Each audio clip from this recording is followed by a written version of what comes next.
இது புரட்சித் தலைவி அம்மாவுடைய பிறந்த தின விழா.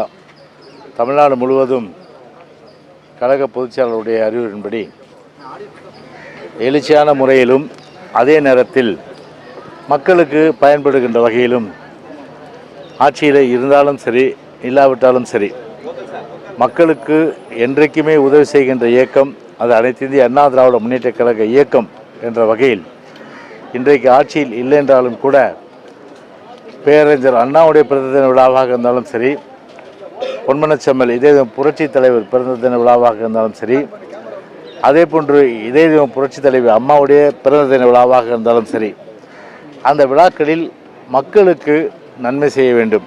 எனவே அண்ணா அவர்கள் சொன்னது போல மக்களிடம் மக்களுக்கு என்ன தேவைகள் இருக்கின்றதோ அந்த தேவை நிறைவேற்றுகின்ற அடிப்படையில் அந்த வகையில்தான் எங்களுடைய தலைவருடைய பிறந்த தின விழாவை மக்களுக்கு பயன்படுகின்ற வகையில் நலத்திட்ட உதவிகளாகும், சமூகத்துக்கு பயன்படுகின்ற வகையிலே எண்ணற்ற பல திட்டங்களும் ஆட்சியில் இல்லை என்றாலும் கூட மக்களை மறக்காமல் உதவி செய்கின்ற ஒரு மாபெரும் இயக்கம் அனைத்து இந்திய அண்ணா திராவிட முன்னேற்ற கழக இயக்கம். பொதுவாகவே தலைவருடைய பிறந்தநாள் என்று சொன்னால் ஏதோ ஒரு நாளோடு முடிஞ்சிடும். ஆனால் புரட்சி தலைவர் பிறந்த விழாவாக இருந்தாலும் சரி, அதே போல் அம்மாவுடைய பிறந்த விழாவாக இருந்தாலும் சரி, வருடந்தோறும் வருடம் முழுவதும் அந்த பிறந்தநாள் விழாவை மக்களுக்கு நலத்திட்ட உதவி வழங்குகின்ற அந்த நிகழ்ச்சிகளாக நடத்துகின்ற இயக்கம் அனைத்து இந்திய அண்ணா திராவிட முன்னேற்ற கழக இயக்கம்.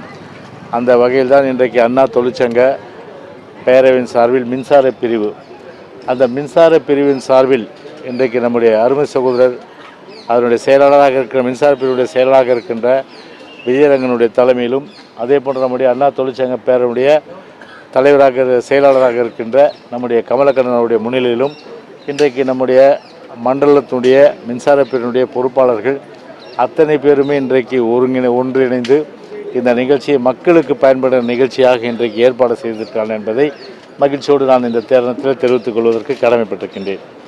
சார், இந்த மும்மொழி விவகாரம் தீவிரமாக நடைபெற்ற நிலையில் அனைத்து கட்சி கூட்டத்துக்கு முதலமைச்சர் ஏற்பாடு செய்வதாக தகவல் வெளியாகிறது. இன்னும் சற்று நேரத்தில் செய்தியாளர்களையும் சந்திக்கிறார். இதை திமுக அரசு எப்படி கையாளுறாங்க? இல்லை, இது திமுகவை பொறுத்தவரை ரெட்டை வேடம் தான் நான் சொல்கிறேன். ஏன்னா பிள்ளைங்கிட்டு தொட்டில் நாட்டுவாங்க, அப்புறம் மத்தியில் என்ன பண்ணுவாங்கன்னா எதிர்ப்பாங்க. ஆனால் அண்டர் கிரவுண்டில் மத்தியில் எல்லா விதமான நல்லுறவும் ஏற்படுத்திப்பாங்க. நான் அடிக்கிறது போல் அடிக்கிறேன், நீங்கள் அழுவுறது போல் அழுவுங்க அப்படின்ற மாதிரி இந்த ஒரு என்ன சொன்னால் ஒரு சந்தர்ப்பவாதம், அதாவது ஒரு பச்சோந்தி என்று சொல்லக்கூடிய ஒரு இது இருக்குது, படைப்பு இருக்குது.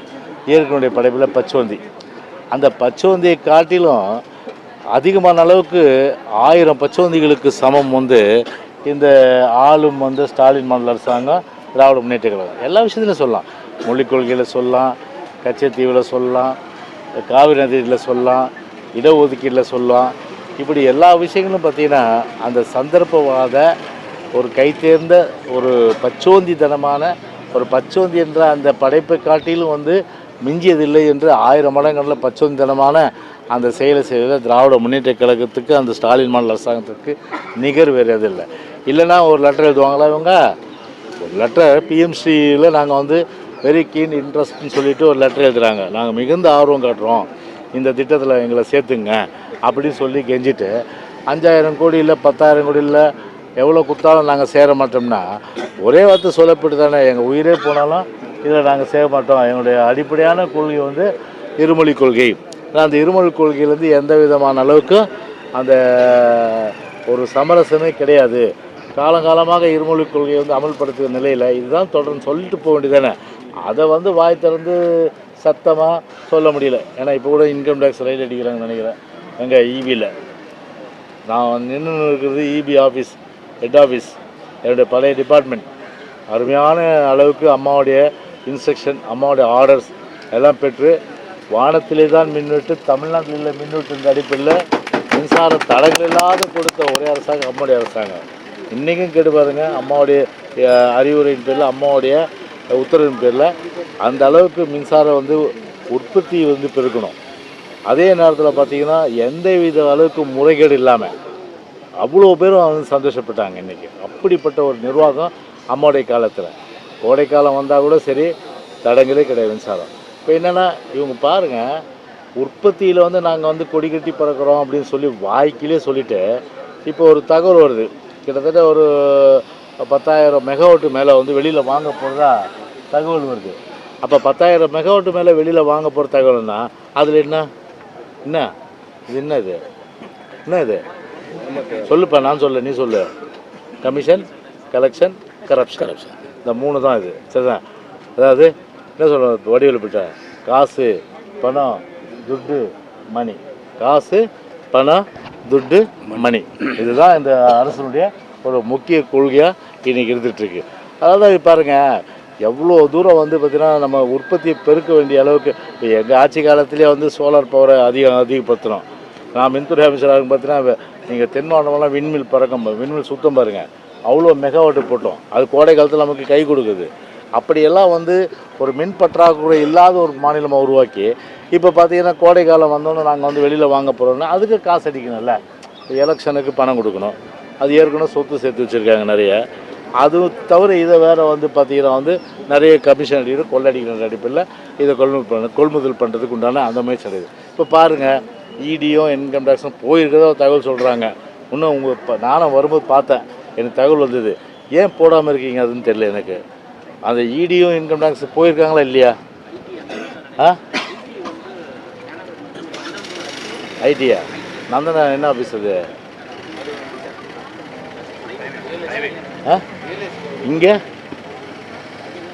இங்கே போயிருக்குன்னு ஊழியர்கள் சொல்கிறாங்களே எல்லாருமே. அப்போ உங்களுக்கு அப்படியே ஒரு க்ளோஸ் பண்ணிவிட்டு எல்லாமே வந்து ஒரு எது மாதிரி போலது. அலிபாபா 40 திருடர்கள் அரசாங்கத்தை பற்றி எதுவும் சொல்லக்கூடாது, அப்படி தானே? அலிபாபாவும் 40 திருடர்களும் அரசாங்கத்தை பற்றி எதுவும் பேசக்கூடாது. இங்கே வந்தோன்னே சொன்னாங்க எல்லாருமே. நானும் தேடி தேடி பார்த்தேன், வரல. அப்போ தான் போய் பாருங்கள், நீங்கள் இன்வெஸ்டிகேட் பண்ணுங்கள். நீங்கள் அது மாதிரி இடி நம்ம செந்தில் பாலாஜி தம்பி உன்னம் பிடிக்கிறாங்களாம். என்ன பாருங்கள், செந்தில் பாலாஜி தம்பியை உண்ண முடியும். அவன் கரூரில் வந்துட்டு போகிறானா, இத்தனை வருஷம் அது பிடிக்கிறதில்ல.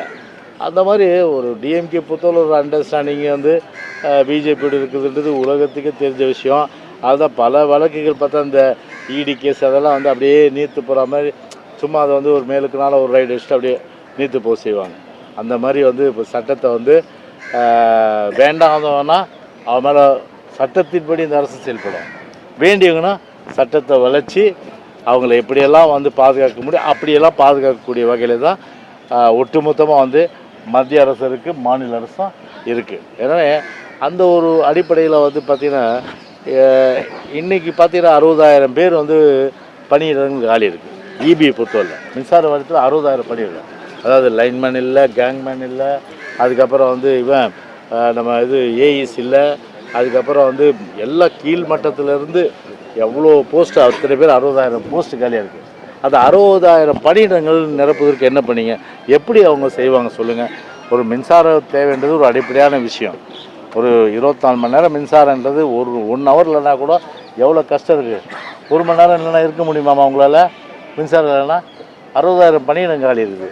60,000 பணியிடம் காலினா அப்போ கிட்டத்தட்ட வந்து சில ஆயிரம் பேரை வச்சுக்கிட்டு மின்சார வாரியத்தை வந்து ரன் பண்ணி இன்றைக்கி பணிச்சுமையில் பார்த்தீங்கன்னா அவங்க ரொம்ப கஷ்டப்பட்டு மனவேதனைப்படுற அளவு தான்.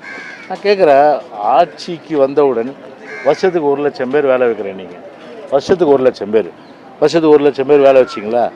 அது அரசு துறை நிறுவனங்கள், அரசு சார்ந்த நிறுவனங்கள், அரசு நிறுவனங்கள் இந்த அரசு துறை சார்ந்த நிறுவனம் இபி இதெல்லாம் வந்து பணியிடங்கள் வந்து நிரப்பணும்னு சொன்னீங்க.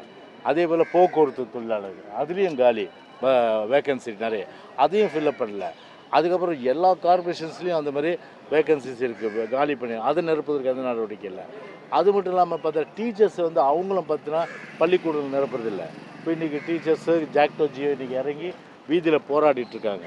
அவங்க தேர்தல் காலத்தில் என்ன சொன்னீங்க நீங்கள்? நாங்கள் ஆட்சிக்கு வந்தால் கான்ட்ரிபியூட்டரி பென்ஷன் ஸ்கீம்லேருந்து ஓல்டு பென்ஷன் ஸ்கீமாக நாங்கள் மாற்றிடுவோம், உடனே செஞ்சுருவோம். நாங்கள் பாவம் 4 வருஷம் போராட்டி இருக்காங்க. இந்த ஆசிரியர்களுடைய இந்த கோரிக்கை இந்த செவிடங்காதில் ஊதின சங்கு மாதிரி கேட்கவும் மாட்டேங்குது. அரசு ஊழியர்களுடைய கோரிக்கை செவிடங்காதில் ஊதின சங்கு மாதிரி கேட்குது. மொத்தத்தில் இது பார்த்திங்கன்னா இந்த அரசாங்கமே ஒரு செவிட்டு அரசாங்கம். இதை விட பார்த்தீங்கன்னா இது ஒரு ஸ்டாலின் பாணியில் சொல்லப்போனால் எவ்வளோதான் மக்கள் வந்து உங்களை திட்டுவாங்க சொல்லுங்கள்? மாணவர்கள் மக்கள் திட்டுறது காதில் கேட்குது. இந்த அரசாங்கத்துக்கு மானம் இருக்கா, சூடு இருக்கா, சொர்ணம் இருக்கா அப்படின்னு மக்கள் கேட்குறாங்க இன்றைக்கி. ஒரு ஒரு மூதாட்டி எவ்வளோ வெறுப்பு இந்த அரசாங்கத்து மேலே இருந்தால், இந்த ஸ்டாலின் மாடல் அரசாங்கத்து மேலே ஸ்டாலினை போட்டு மண்ணை தூவி விட்டு அதுக்கப்புறம் கல்லெல்லாம் தூக்கி அடிக்குது. அது வயசான பாட்டியம்மா. அந்த பாட்டியம்மாவை வந்து தேடுறதுக்கு ஒரு பெரிய டீம், போலீஸ் டீம் அனுப்புது. எப்படிப்பட்ட ஒரு கேவலமான ஒரு அரசு தமிழ்நாட்டில். என்ன ஒரு ஜனநாயகவாதியாக இருந்தால் அது நம்ம கற்றுக்கணும். ஏன் அந்த அம்மா வந்து நம்மளை வந்து இப்படி பண்ணுது, அப்போ எங்கே நம்ம வந்து குறை இருக்குது அதை கண்டுபிடிச்சி அதை நிவர்த்தி செய்த அரசாங்கத்துடைய பொறுப்பு. மாறா இவங்க மேலே மண்ணை தூக்கி போட்டால், கல் தூக்கி அடிச்சா, அதை போஸ்டரை தான் அடித்தாங்க. அவங்கள பிடிக்கிறதுக்கு ஸ்பெஷல் டீம் அது. இந்த மாதிரி வந்து மக்களுடைய மனநிலை எப்படி இருக்குது. அரசு துறையில் பார்த்தீங்கன்னா 1 லட்சம் பணியிடங்கள் காலி இருக்குது, இப்போ 3.5 லட்சம் பணியிடங்கள் காலி இருக்குது. பப்ளிக் சர்வீஸ் கமிஷனுக்கு ஆல்ஃபர் பண்ணுறாங்க. பண்ணும்போது என்ன பண்ணுறாங்கன்னா 10,000 15,000 இப்படி தான். யானை பசிக்கு சோளப்பொரின்ற மாதிரி. ஏன் மொத்தம் தேர்தல் வாக்குறுதிப்படி 3.5 லட்சம் பணியிடங்களை வந்து நாங்கள் வந்து நிரப்பிட்டோன்னு சொல்ல முடியுமா உங்களால்? அதை சொல்ல முடியாத. இதுவரையில் எவ்வளோ பேருக்கு நீங்கள் வந்து அரசு பணியிடங்கள் கொடுத்துருக்கீங்க, எவ்வளோ வந்து அரசு துறை சார்ந்த நிறுவனங்களில் நீங்கள் வேலை வாய்ப்பு கொடுத்துருக்கீங்க, அந்த புள்ளிவிவரத்தை கொடுங்க. அது உங்களால் கொடுக்க முடியாது. இன்றைக்கி அப்படிப்பட்ட வந்து இன்றைக்கி வந்து ஒட்டுமொத்தமாக இளைஞர்கள் வந்து ஒரு வேலை வாய்ப்பகத்தில் பதிவு செய்து காத்து கொண்டு இருந்து அவர்கள் இன்றைக்கி ஏமாற்றம் அடைந்து தான் இன்றைக்கி வந்து தமிழ்நாட்டில் இன்றைக்கி அந்த நிலைமை. இன்றைக்கி அதிமுக 11 முறை தேர்தலில் தோல்வி பெற்றதற்கு சும்மா அதே பேசினுக்கிறேன் சார். ஆமாம்பா, ஏன்பா அதாவது ஒரு விஷயம் தெரிஞ்சுக்க தம்பி, நாணயத்துடைய இரு பக்கம் எது தேர்தல் என்றது வெற்றி தோல்வி. ஏன் 96 வந்து டிஎம்கே எத்தனை சீட் எடுத்தது? 2 சீட் எடுத்தது. அப்புறம் வந்து இது 91 96 ஆட்சிக்கு வந்துல ஆர்கே நகர் டிஎம்கே டெபாசிட் போச்சு. மறுபடியும் எலெக்ஷன் நின்னாங்கல்ல. அதுக்கப்புறம் வந்து இது 2001 தோத்தாங்க, 2006 2011 தோத்தாங்க, 2016 தோத்தாங்க. புரட்சித் தலைவர் காலத்தில் 11 வருஷம் வனவாசத்துக்கு அனுப்பிச்சி விட்டாரு. 77 வரல, 80 வரல, 84. இதெல்லாம் ஏன் பேச மாட்டேன்றீங்க நீங்கள்? அப்போ தொடர் தோல்வி திமுகன்னு சொல்லலாம்ல. தொடர் தோல்வி திமுக ஒரு பிம்பத்தை ஏற்படுத்துது. அண்ணா திமுகனா ஒரு தொடர் கிடையாது. 2026 தேர்தல் பாருங்கள், ஒரு மகத்தான வெற்றி நிச்சயமாக நாங்கள் பெற்று மீண்டும் அம்மாவுடைய அரசு கோச்சாவுடைய தலைமையில் நிச்சயமாக அமையும். புரியுதுங்களா? அப்படி இருக்குது. ஏன்னா இது வந்து நீங்கள் ஒரு விஷயம் தெரிஞ்சுக்கிறீங்க. இப்போ ஓபிஎஸ் பற்றி சொல்கிறீங்க. நீங்கள் ஓபிஎஸ் வந்து கட்சிக்கு செஞ்ச துரோகங்கள், அந்த அண்ணா திமுக இதே மாளிகை, அந்த தூண் கூட இன்றைக்கி கிட்டத்தட்ட ஓபிஎஸ் துரோகின்னு அந்த தூண் கூட கத்திட்டு இருக்கு இன்றைக்கி. அதான் இதே மாளிகையில் உள்ள தூண், தலைவர் உருவாக்கி அந்த தூண், அது கூட வாய் இருந்துன்னா சொல்லும் ஓபிஎஸ்ஸே நீ ஒரு மாபெரும் துரோகின்னு.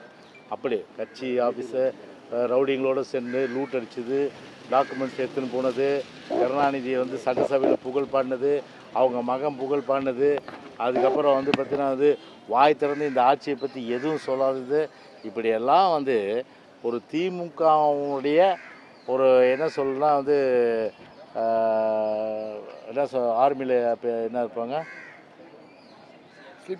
ஸ்லீப்பர் செல். டக்குனு ஆர்மியில் வந்து ஸ்லீப்பர் செல் மாதிரி இப்போ வந்து பார்த்தீங்கன்னா அவர் திமுகவில் வந்து பார்த்தீங்கன்னா அவர் வந்து ஸ்லீப்பர் செல்லாக இருந்துட்டு தான் அங்கே வந்து எல்லா வேலையும் பார்த்துட்ருக்கார். திமுக வளர்க்கணுன்ற அடிப்படையில் தான் அவருடைய எண்ணமே இருக்குது. அதாவது ஒரு கட்சி மூலமாக நம்ம வந்து வளர்ந்தோம், ஒரு கட்சி அடையாளம் காட்டுச்சு, ஒரு புரட்சி தலைவர் உருவாக்கிய கட்சி அம்மா அடையாளம் கட்டினாங்க. அப்படிப்பட்ட ஒரு மாபெரும் இயக்கத்துக்கு நம்ம விசுவாசமாக இருக்குன்ற அந்த எண்ணம் கூட பெரியவர் வந்து ஓபிஎஸ்க்கு இல்லைன்றது தான் எனக்கு வந்து பெரிய அளவுக்கு தமிழ்நாட்டு மக்களும் சரி, இன்றைக்கி தொண்டர்களும் சரி, மிகப்பெரிய அளவுக்கு கோபத்தில் உள்ளாகின்ற நிலைமை. சார், இந்த அப்பா செயலி வந்து ஆசிரியர்களுக்கு பெரும் சுமையாக இருக்குது. ஏற்கனவே 11 செயலியில் டெய்லி வேலை செய்கிறது உங்களுக்கு கஷ்டமாக இருக்கக்கூடிய நிலையில் இப்போ புது செயலி ஒன்று வந்திருக்குது, பாடம் எடுக்கிறதுக்கு நேரம் இல்லைன்னு சொல்கிறாங்க சார் தலைமை ஆசிரியர். அதாவது இது செயல்பாடற்ற ஒரு அரசாங்கம் செயலி தான் உருவாக்க முடியும். செயல்பாடு இல்லாத ஒரு நிலையில் செயலியை உருவாக்கி என்ன பிரயோஜனம்? What is the impact? சரி, 10 செயலியை உருவாக்குனாங்க 4 வருஷத்தில். அந்த 10 செயலியால் என்ன தாக்கம் வந்து மாணவர்கள் மத்தியில் ஏற்பட்டது சொல்லுங்கள். இன்றைக்கும் வந்து பார்த்திங்கன்னா பள்ளி கல்வித்துறை சீரழிந்து கிடக்குது. இன்றைக்கி ஜாதிய கலாச்சாரம், ஜாதிய கொடுமைகள், ஜாதிய பேர் சொல்லி வெட்டுறது, அப்புறம் வந்து இது ஒரு இதில் கூட செயினை பறித்து கழுத்து அறுத்த விஷயம் அது கூட வந்து நடந்தது இல்லையா ஒரு மாவட்டத்தில். இப்படி பார்த்தா பள்ளிகளில் பார்த்தா அடிப்படை கட்டண வசதி கிடையாது. இப்படிப்பட்ட ஒரு நிலைமை இருக்குது. அதை சீர் செய்யலை. சும்மா வந்து இவங்களே என்ன சொல்கிறதா, நீ அப்பா நான் அண்ணன், அவர் வேலு ஒருத்தருக்காரு, இனிமேல் அப்பாலாம் கூப்பிடாதீங்க ஸ்டாலினை, தாய் மாமன் கூப்பிடுங்க. அவர் இன்னொருத்தர் சொல்லுவார், இனிமேல் தாய் மாமன் கூப்பிடாதீங்க மச்சானுக்கு கூப்பிடுங்கன்னு. யார்? ஸ்டாலினை. கேவலமாக வந்து மக்களுக்கு என்ன அவங்க வயிற்றுச்சல், அவங்களுக்கு பசி போக்குறதுக்கு என்ன பிரச்சனை, அவங்களுக்கு வேலை உருவாக்குறதுக்கு என்ன பிரச்சனை என்ன திட்டத்தை கொண்டு வந்தீங்க? அவங்க வந்து பார்த்தீங்கன்னா ஒரு வாழ்க்கையில் ஒரு பொருளாதார ஏற்றம், ஒரு கல்வி ஏற்றம் பெறுறதுக்கு என்ன திட்டத்தை கொண்டு வந்தோம், அதை பற்றி யோசிக்காமல் ஒரு என்னென்னா ஒரு துக்ளக் அரசாங்கம் மாதிரி ஒரு கோமாளி அரசாங்கம் தான் இந்த நாட்டை இன்றைக்கி ஆண்டுட்டுருக்கு. இன்றைக்கி வேலு சொல்கிறாரு, இனிமேல் ஸ்டாலின்லாம் நமக்கு வந்து தாய் மாமன் தானா? தாய் மாமனா? தாய் மாமனா? அதுக்கு ஒரு நான் விளக்கம் சொல்லுவேன் அன்றைக்கி சொன்ன மாதிரி. அப்புறம் அதுக்கு ஒரு விளக்கம் சொல்ல வேண்டியது இருக்கும். அதனால் இன்றைக்கி இதோட முடிச்சிருங்க. அதுக்கு விளக்கம் இன்னொரு நான் சொல்கிறேன். அம்மன் அர்ஜுனன், அதாவது கோவை வடக்கு சட்டமன்ற உறுப்பினர் அம்மன் அர்ஜுனோட வீட்டில் வந்து டிவிஎஸ் ரைடு போயிருக்கு. அதாவது என்ன செய்ய இந்த ஆட்சி? காவல்துறையை ஏவல்துறையாக்கி அதன் மூலம் எதிர்கட்சிகளை ஒடுக்குகின்ற அந்த வேலையை தான் பார்க்குறாங்க. அதில் எத்தனை சோதனை பண்ணாலும் சரி, எத்தனை வழக்குகள் போட்டாலும் சரி, அதுக்காகலாம் அஞ்ச போகிறது கிடையாது. அதை நாங்கள் நிச்சயமாக நீதிமன்றத்தில் எதிர்கொள்வோம். பழி வாங்குற போக்கு, முழுக்க இது பழி வாங்குற போக்கு. தேர்தல் நேரன்றதுனால இன்னும் 10 மாதம் இருக்கிறதுனால எப்படியெல்லாம் வந்து அதிமுக மேலே ஒரு பிரம்மை வந்து பார்த்தீங்கன்னா மக்கள் மத்தியில் ஒரு மாறான கருத்து ஏற்படுத்துகின்ற எண்ணத்தில் செயல்படுவாங்க. கண்டிப்பாக அவர்கள் அந்த மாதிரி நோக்கத்தோடு செயல்படுறது மக்கள் மத்தியில் நிச்சயமாக எடுபடாதுன்றதை நான் தெரிவிச்சேன். அண்ணா பல்கலைக்கழகத்தில் மாணவி விவகாரத்தில் குற்றப்பத்திரிகை தாக்கல் செஞ்சுருக்காங்க. 17ஆம் தேதி பண்ணிட்டாங்க. இன்னும் அதை பற்றி வெளியே வரல. அதில் யாரும் சார் குறிப்பிடப்பட்டிருக்க மாட்டேன்னு தெரியாமல் இருக்குது. நீங்கள் ஏற்கனவே போராட்டம் கூட பண்ணியிருக்கீங்க. அது தொடர்பான இல்லை, இப்போது ஏற்கனவே வந்து அதிமுக தான் இது முழுமையாக முதல்ல முன்னெடுத்து அந்த போராட்டத்தின் மூலம் உலகுக்கு தெரிவிச்சது இல்லையா? ஆனால் இன்னும் அந்த விடை கிடைக்கல. யார் அந்த சார்ன்றது, புரியுதுங்களா? அந்த சார் யாருன்றது இன்னும் விடை வந்து சொல்ல. நீதிமன்ற தீர்ப்புக்கு வந்து ஒரு ஸ்பெஷல் கமிட்டி போட்டாங்க, investigation team, special investigation team. But அந்த டீமே வந்து பார்த்திங்கன்னா போகிற போக்கு எங்கே போகாமல், அதாவது ஆட்டை கடிச்சு மாட்டை கடிச்சு மனுஷன் கடிக்கிற மாதிரி உங்களை கடிச்சிது இல்லையா? நீ வா அப்படியா, நீ உன் செல்ஃபோனை காமிச்சிட்டு கொடுத்துட்டா பரவாயில்ல, போ சீஸ். உனக்கு எத்தனை வாய்ப்பு? இதெல்லாம் கேள்வி. அது ஒரு ப்ரெஸ் ரிப்போர்ட்டரை பார்த்து இதை சிட் டீம் கேட்குது, இப்போ கல்யாணம் எப்போ ஆச்சு, கல்யாணம் ஆகி வேறு ஏதாவது நீ வந்து இன்னொரு கல்யாணம் தான் பண்ணியிருக்கியா? எத்தனை விதமான கேள்வி கேளுது. பத்திரிகை துறையை வந்து அந்த இன்வெஸ்டிகேஷன் டீமு எப்படியெல்லாம் அசிங்கப்பட்டு அப்புறம் நீதிமன்றத்தில் குட்டுப்பட்டது இல்லையா? அதை அப்போது போக்கு பார்த்திங்கன்னா உண்மையிலே வந்து என்ன நோக்கம், யார் அந்த சாருன்னு கண்டுபிடிக்கிறது தான் நோக்கம். அந்த நோக்கத்தை வந்து சிதைச்சி திசை திருப்பி பத்திரிகையாளர் மேலே அந்த சிட்டியும் ஏவி விட்டு இப்போ நீதிமன்றத்தால் குட்டுப்பட்டு அதன் அடிப்படையில் இப்போ வந்து பார்த்திங்கன்னா வந்து ஒரு சார்ஜ் ஷீட் போட்டிருக்காங்க. சொல்கிறீங்க நீங்கள், அது பின்னாடி படிச்சுட்டு நாங்கள் உங்கள்கிட்ட நான் வந்து வில் பேக் டு யூ. அதுலேருந்து ஒரு லேடி எஸ்பி ட்ரான்ஸ்ஃபர் பண்ணிட்டாங்க.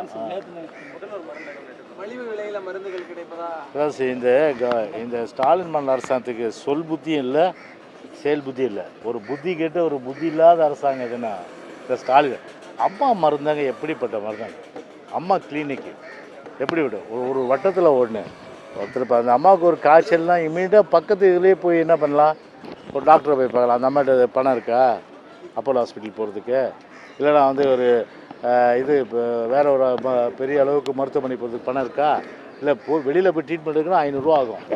அந்த ஒரு ஜுரம் காய்ச்சல் அந்த மாதிரி சாதாரணமான ஒரு அன்றாடமாக வந்து இப்போ மக்கள் சந்திக்கின்ற அந்த நோய் பிரச்சனைகளை அவங்க உடனடியாக தீர்வு காண்றதுக்கும் அந்தந்த டிவிஷனில் அம்மா மினி கிளினிக். அதை வந்து அதே வந்து அங்கே போயிட்டு வந்து அந்த டாக்டர் எக்ஸாமின் பண்ணி இல்லை இவங்க வந்து பார்த்தீங்கன்னா வந்து இவங்களுக்கு இந்த வேறு ப்ராப்ளம் இருக்குது ஆக்சுவலாக பார்த்தா அதுனா அவங்களே கவர்மெண்ட் ஹாஸ்பிட்டல் ரெஃபர் பண்ணிட்டுவாங்க. ஸோ இப்படி ஒரு டைப் இருந்தது, அதை க்ளோஸ் பண்ணுது அம்மா மினி கிளினிக்கை. அம்மா உணவகம் அருமையான திட்டம் அது. இது இந்த பேர்னா மழை காலத்தில் கொரோனா காலத்தில் எல்லாருக்குமே வந்து வயிறார உணவு போட்டால் வந்து ஒரு அட்சய பாத்திரம் அது. அந்த அட்சய பாத்திரத்துக்கு வந்து அந்த திட்டத்தை அம்மா உணவத்தை க்ளோஸ் பண்ணோம் அப்படின்னு அதை வந்து சிதைச்சி சின்ன பின்னமாக்கி எதுவுமே இல்லை. இப்போ போன அம்மாச்சி காலத்தில் பார்த்திங்கன்னா சப்பாத்தி இருக்கும், அப்புறம் வெரைட்டி ரைஸ் இருக்கும், இட்லி இருக்கும், பொங்கல் இருக்கும், உப்புமா இருக்கும். இப்போ ஏதாவது இருக்கா?